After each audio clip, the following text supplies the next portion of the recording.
One thing the party won't talk about, or at least not publicly, is the scandalous revelation concerning Chinese Premier Wen Jiabao. The New York Times published a bombshell alleging that Wen's family has accumulated assets worth at least $2.7 billion. The article suggests that Wen's family profited from his investments in major state-controlled industries overseen by Wen himself. Our contributor David Bandurski from Hong Kong files this report. These revelations are a keen blow to China's leadership.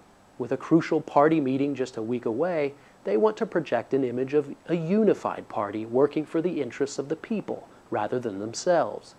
And if any top leader in recent years has embodied the spirit of fairness and solicitude, it has been Wen Jiabao.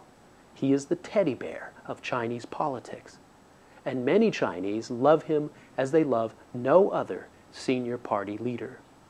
It was one who shed tears at the site of the Sichuan earthquake in 2008, where thousands of children had been crushed in their own school buildings. It was one who visited the site of the high-speed rail crash in Wenzhou last year.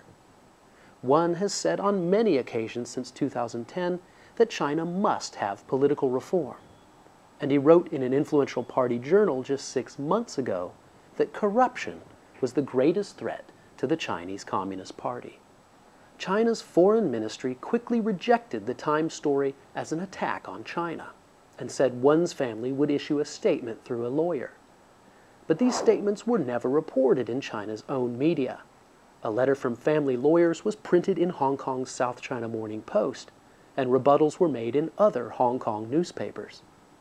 Of the nearly 300 newspaper articles inside China mentioning Wen Jiabao since this story broke, not one mentions the New York Times story or its allegations.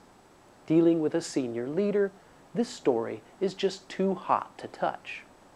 Searches for Wen Jiabao and the New York Times are blocked on social media sites, but the news is still getting around in China. This post shares an image of a Chinese report from the BBC about the Times story. And this post contrasts the destitute conditions of an old woman in China's countryside with the wealth of the Wens. The Wen family, warm and full-bellied, it reads, a pun on the Wen surname.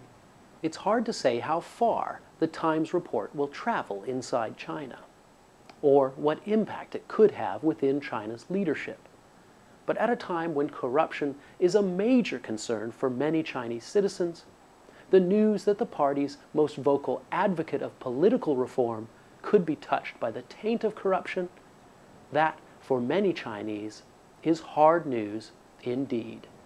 In Hong Kong, I'm David Bandurski for LinkAsia. The story about Wen Jiabao's family broke just as China was preparing to try former Chongqing Party chief Bo Xilai. While Bo and Wen were known to butt heads, both were self-declared watchdogs against corruption.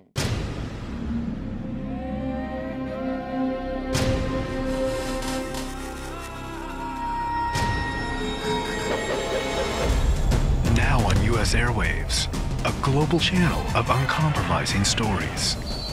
World news, documentaries, entertainment, and culture. Link TV, connecting you to the world. For more information, visit linktv.org.